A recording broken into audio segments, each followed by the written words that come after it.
नमस्कार, हिमाचल समाचार में आपका स्वागत है। आज के मुख्य समाचार।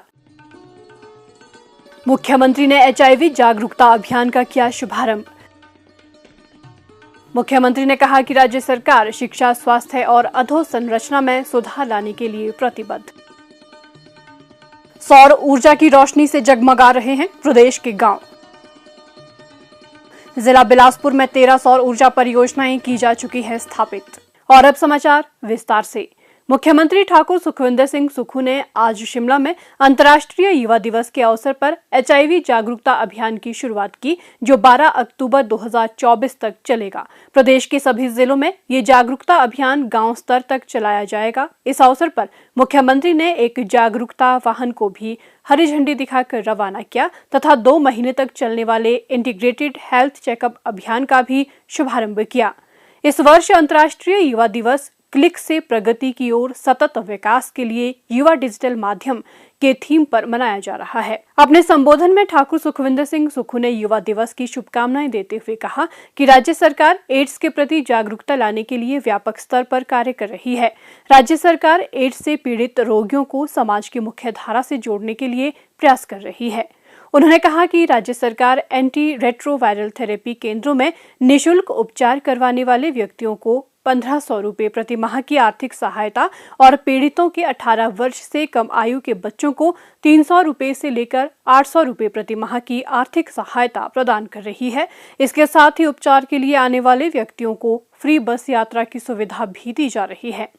उन्होंने कहा कि एचआईवी पीड़ित व्यक्तियों की हर प्रकार से मदद की जा रही है। मुख्यमंत्री ने कहा कि एचआईवी की जांच सभी सरकारी स्वास्थ्य संस्थानों में निःशुल्क की जाती है और जांच करवाने वाले व्यक्ति की पहचान गोपनीय रखी जाती है।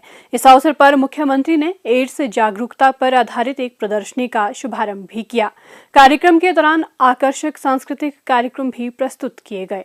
मुख्यमंत्री ने प्रदेश में कैंसर के बढ़ते मामलों पर भी चिंता व्यक्त करते हुए कहा कि इसके अध्ययन के लिए राज्य सरकार ने आईसीएमआर से संपर्क किया है। उन्होंने कहा कि प्रदेश सरकार सरकारी अस्पतालों में कैंसर के मरीजों को उनके उपचार के लिए 42 दवाइयां मुफ्त प्रदान कर रही है। इन दवाइयों को राज्य की अनिवार्यता दवा सूची में शामिल किया गया है। इन दवाइयों में कैंसर उपचार के लिए प्रयुक्त होने वाला ट्रास्टोजोम टीका भी शामिल है, जिसकी कीमत लगभग 40,000 रुपए होती है। उन्होंने कहा कि राज्य सरकार युवाओं को नशे व अन्य सामाजिक बुराइयों से दूर रखने के लिए खेलों की ओर प्रोत्साहित करने के प्रयास कर रही है। ठाकुर सुखविंदर सिंह सुक्खू ने कहा कि राज्य स्तरीय खेल प्रतियोगिताओं के लिए सरकार ने डाइट मनी को 240 से बढ़ाकर 400 रुपए, जिला स्तर के लिए 300 रुपए और खंड स्तर के लिए 240 रुपए किया है। राज्य से बाहर खेल प्रतिस्पर्धाओं में भाग लेने वाले खिलाड़ियों को दी जाने वाली डाइट मनी को 500 रुपए किया गया है।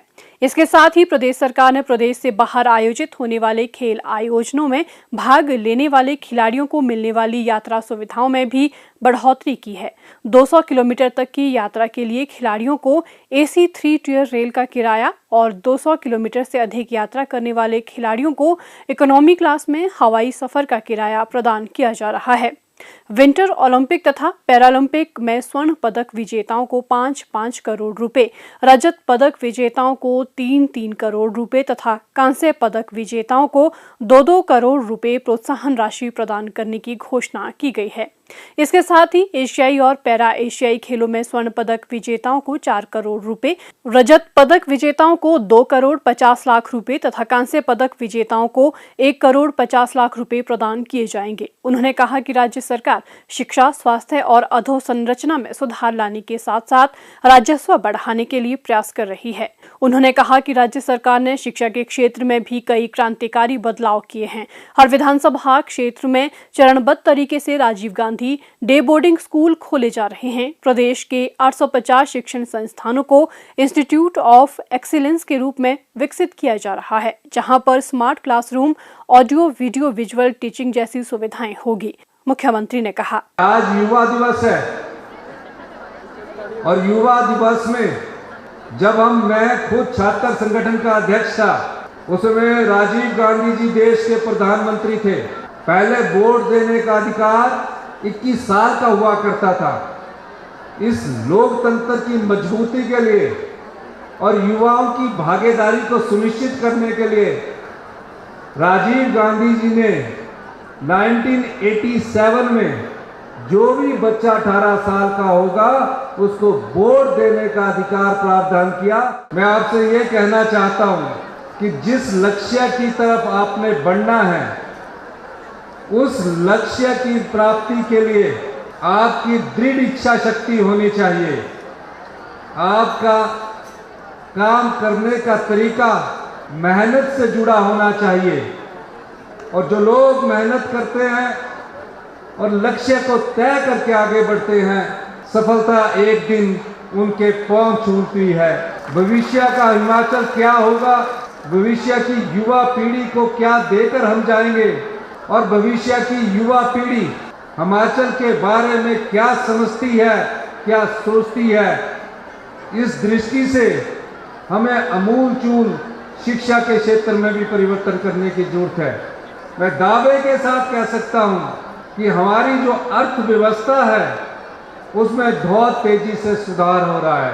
दिन प्रतिदिन हम नए नए फैसले कर रहे हैं, चाहे शिक्षा के क्षेत्र में हो, चाहे हेल्थ के क्षेत्र में हो, चाहे इंफ्रास्ट्रक्चर के क्षेत्र में हो, चाहे हिमाचल प्रदेश को किन क्षेत्रों से आय हो सकती है, किन क्षेत्रों से राजस्व को बढ़ाया जा सकता है, उसको हमने इंगित किया है। शिक्षा के क्षेत्र में जो भविष्य की चुनौती आपके सामने आने वाली है, हमने शिक्षा संस्थानों में artificial intelligence, data science, internet of things, machine learning के कोर्स ITI में शुरू करके, पॉलिटेक्निकल में शुरू करके, इंजीनियरिंग कॉलेज में हम शुरू करने जा रहे हैं। ये सारे कोर्स आपको भविष्य की चुनौती से लड़ने की क्षमता प्रदान करेंगे। खेल के क्षेत्र में भी हम युवा पीढ़ी को आगे लाना चाहते हैं। हमने खेल के क्षेत्र में इस बजट में जो ओलंपिक गोल्ड मेडल जीतेगा, पैरा ओलंपिक का गोल्ड मेडल जीतेगा, एशिया खेलों में गोल्ड मेडल जीतेगा, उसे 5 करोड़ रुपया की सहायता, 5 करोड़ रुपया देने की हमने बजट में घोषणा की है। मुख्यमंत्री ठाकुर सुखविंदर सिंह सुक्खू के दूरदर्शी नेतृत्व में प्रदेश सरकार हरित ऊर्जा राज्य के लक्ष्य को हासिल करने की ओर अग्रसर है। इस लक्ष्य को हासिल करने के लिए प्रदेश सरकार हरित उद्योगों और सौर ऊर्जा उत्पादन में प्रदेश के लोगों को बढ़ावा दे रही है ताकि उन्हें आर्थिकी सुदृढ़ करने के अवसर मिले। बोनाफाइड हिमाचलियों को परियोजनाएं स्थापित करने के लिए विशेष प्रोत्साहन प्रदान किया जा रहा है। हिमाचल प्रदेश सरकार सोलर एनर्जी के दोहन को बढ़ावा दे रही है। वर्ष 2023-24 में 500 मेगावाट सौर ऊर्जा के उत्पादन का लक्ष्य रखा गया है। प्रदेश का बिलासपुर जिला सौर ऊर्जा के क्षेत्र में निरंतर आगे बढ़ रहा है। बिलासपुर जिला में निजी क्षेत्र में 13 सौर ऊर्जा परियोजनाएं स्थापित की जा चुकी हैं, जिनसे 7.50 मेगावाट बिजली पैदा हो रही है। क्षेत्र में इन परियोजनाओं के स्थापित होने से लोगों की आय में बढ़ोतरी हुई है और ग्रामीण इलाकों में कम वोल्टेज की समस्या का भी समाधान हुआ है। बिलासपुर जिला के नैना देवी उपमंडल के अंतर्गत बेहल पंचायत की निवासी मीना देवी ने इस योजना के अंतर्गत 22 बीघा भूमि पर शिव शक्ति सोलर नाम से 1 मेगावाट क्षमता का सोलर पावर प्लांट स्थापित किया है। 4 करोड़ रुपए से ये परियोजना तैयार की गई है। इस परियोजना में प्रतिदिन 5000 यूनिट बिजली पैदा हो रही है और प्रदेश सरकार 3 रुपए 75 पैसे के हिसाब से प्रति यूनिट बिजली की खरीदारी कर रही है। मैंने 1 मेगावाट का सोलर प्लांट लगाया हुआ है, जिसमें कि मेरी अपनी ज़मीन है और इसका खर्चा लगभग 4-4.25 करोड़ के लगभग आया है। इसमें मैंने 3 स्थानीय बच्चों को रोज़गार भी दिया है और ये बहुत अच्छी योजना है और इसमें माननीय श्री सुखविंदर सिंह सुक्खू जी का मैं बहुत बहुत आभार व्यक्त करती हूँ, बहुत बहुत धन्यवाद करती हूँ कि जिन्होंने हिमाचल में इतनी अच्छी स्कीम चलाई। इस परियोजना के माध्यम से हर दिन 18,000 रुपए के करीब आय हो रही है और 3 युवाओं को स्थायी रोजगार मिला है। परियोजना को बिजली विभाग ने 11 kV फीडर बेहल से जोड़ा है। सरकार इन सौर ऊर्जा परियोजनाओं से पैदा होने वाली बिजली की 25 साल तक खरीद करेगी ताकि युवाओं के लिए एक स्थिर आय का स्रोत सुनिश्चित किया जा सके। हिमाचल को आत्मनिर्भर और हरित ऊर्जा राज्य के रूप में स्थापित करने की इस विकास यात्रा में प्रदेश का हर व्यक्ति अपना योगदान सुनिश्चित कर रहा है और मुख्यमंत्री ठाकुर सुखविंदर सिंह सुक्खू के कुशल मार्गदर्शन और प्रदेश के लोगों की मेहनत के बल पर प्रदेश शीघ्र ही इस लक्ष्य को हासिल करेगा। हिमाचल समाचार देखने के लिए सब्सक्राइब करें यूट्यूब चैनल हिमाचल समाचार, लाइक करें Facebook page information and public relations department Himachal Pradesh और सीएमओ हिमाचल, फॉलो करें @DPRHP और सीएमओ हिमाचल, फॉलो करें इंस्टाग्राम @DIPR हिमाचल और सीएमओ हिमाचल, विजिट करें वेबसाइट www.himachalpr.gov.in। इस अंक में इतना ही, कल फिर होगी मुलाकात, दीजिए इजाजत, नमस्कार।